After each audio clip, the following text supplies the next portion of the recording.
Hello viewers, আসসালামু আলাইকুম। সুপ্রিয় দর্শক, সবাই কেমন আছেন? আশা করি সবাই ভালো আছেন। দর্শক, আমি আজকে আপনাদের সাথে 722 স্কোয়ার ফিটে একটি প্লটের উপরে এক ইউনিটের 5তলা বাড়ির একটি প্ল্যান নিয়ে আপনাদের সাথে আলোচনা করব। তো ভিডিওটি না টেনে ধৈর্য সহকারে দেখতে থাকুন। দর্শক, স্ক্রিনে অলরেডি দেখতে পাচ্ছেন, এটা হচ্ছে কি, এটা বাংলাদেশের যে কোনো একটা জায়গার একটা প্লট। তো ভবনের এই প্লটের যে মালিক, উনি আসলে জায়গা মানে বিল্ডিং এর প্ল্যান, ওনার যে জায়গাটা বাড়ির কাভারেজ হবে এর বাইরের তেমন একটা জায়গা উনি ছাড়তে চাইতেছে না, কারণ জায়গা অনেক কম। তারপরেও যতটুকু সম্ভব এই কম জায়গার ভিতরে একটা প্ল্যান করার চেষ্টা করা হয়েছে। কিছু ওনার রিকোয়ারমেন্ট ছিল, তো ওনার রিকোয়ারমেন্ট অনুযায়ী এই প্ল্যানটা করা। আমাদের কিছু সাজেশন ছিল, কিন্তু ওনার পছন্দের কারণে আমাদের এই ব্যাপারটা উনি আসলে আমরা সেটা ইমপ্লিমেন্ট করতে পারিনি। তো যাই হোক, এই প্ল্যানটা হচ্ছে এরকম যে এই প্ল্যানটাকে আপনারা স্ট্যান্ডার্ড ভেবে আপনারা যে প্ল্যানের মতো করে বাড়ি করবেন সেটা না করাই বেটার। এখানে যে স্ক্রিনে যেটা দেখতে পাচ্ছেন, এটা হচ্ছে গ্রাউন্ড ফ্লোর প্ল্যান একটা প্লটের। তো এটার দিক হচ্ছে এই পাশে, আর এটা হচ্ছে সাউথ সাইড।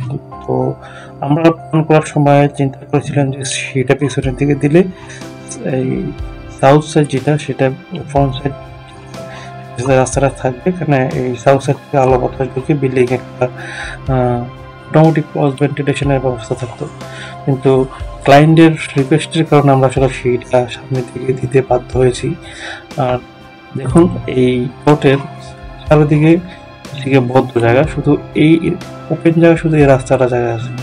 তো এই রাস্তাটার জায়গায় পুরো আমরা চেয়েছিলাম যে একটা ড্রয়িং রুম বা ওপেন স্পেস রাখার জন্য, যাতে বিল্ডিং এর ভিতরে আলো বাতাস ঢুকেও অন্যান্য রুমে সার্কুলেশন করতে পারে। কিন্তু ক্লায়েন্ট আসলে উনি চাচ্ছিল যে সিঁড়িটা সামনের দিকে হোক, যার কারণে আমরা ওনার রিকোয়েস্টে সিঁড়িটা সামনের দিকে দিয়েছি। যাই হোক, এটা হচ্ছে ground floor plan. Ground floor plan, এটা হচ্ছে সিঁড়ি থেকে ঢুকি হাতে ডান পাশে একটা স্পেস আছে, সেটা 12 ফিট বাই 9 ফিট 9 ইঞ্চি। এটা ক্লায়েন্ট ইচ্ছা করলে ডাইনিং রুম হিসেবে ইউজ করতে পারবে, ইচ্ছা করলে ড্রয়িং রুম হিসেবে ইউজ করতে পারবে। তো নর্মালি যেহেতু এখানে কিচেন আছে, টয়লেট আছে, toilet 5 feet by 5 inch by 4 feet, আর কিচেনটা আছে 6 feet 5 inch by 4 feet 8 inch. যেহেতু এখানে কিচেন আছে, তো কিচেনে কিছু রান্না বান্না করে এখানে খাবার টাবার কোথায় রাখবে, যার কারণে এই রুমটা আসলে অ্যাকচুয়ালি ডাইনিং রুম হিসেবে ইউজ হবে, কারণ এখানে ফ্রিজ রাখবে, এরপর কিছু রান্নার সরঞ্জাম, মানে এই ডাইনিং ওয়াগনের মতো কিছু জিনিসপত্র রাখবে এখানে, এরপর ডাইনিং টেবিল রাখবে, যার কারণে এটা ডাইনিং রুম হিসাবেই আসলে ইউজ করা হবে। এরপর এই ডাইনিং রুম থেকে দেখেন এখানে দুইটা বেডরুমের দিকে যাওয়ার রাস্তা আছে। তো প্রথম যে বেডরুমটা আছে সেটা সাইজ হচ্ছে 10 ফিট বাই 11 ফিট, আর পাশে একটা বেডরুম আছে, এটার সাথে হচ্ছে গিয়া 9 feet by 7 feet 9 feet 7 feet by 9 feet 7 inch by 9 feet 1 inch, সাথে একটা বারান্দা আছে। এটা হচ্ছে কি গ্রাউন্ড ফ্লোরের প্ল্যান।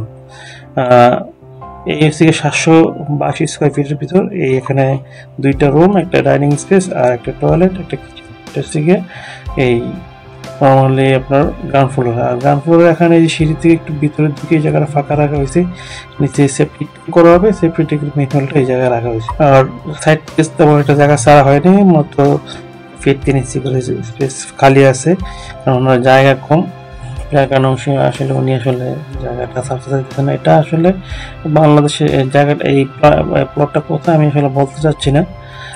এরপর আমরা দেখতে পাচ্ছি যে ফার্স্ট ফ্লোর থেকে fourth floor typical floor plan অন্য সব কিছু same, toilet, kitchen, dining, bedroom. এখানে শুধু এই বেডরুমের সাথে অ্যাটাচড একটা টয়লেট আছে, এটা মাস্টার বেড হিসেবে ইউজ হবে আর কি। আর সাথে একটা বারান্দা আছে, বারান্দা চওড়া খুবই কম, 2 ফিট।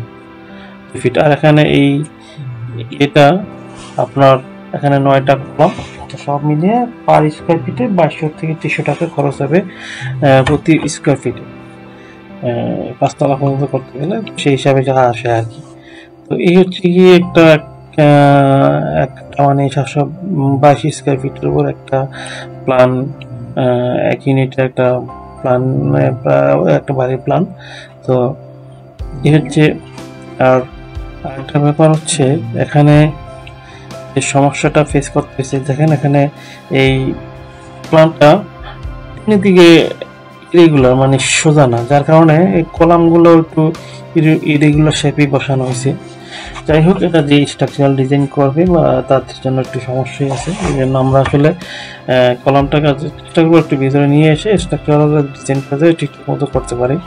তো হচ্ছে গিয়ে একটা প্ল্যান। তো দর্শক, ভিডিওটি কেমন লাগলো অবশ্যই কমেন্টস করে জানাবেন, আর যদি ভালো লেগে থাকে আমার চ্যানেলটি সাবস্ক্রাইব করবেন।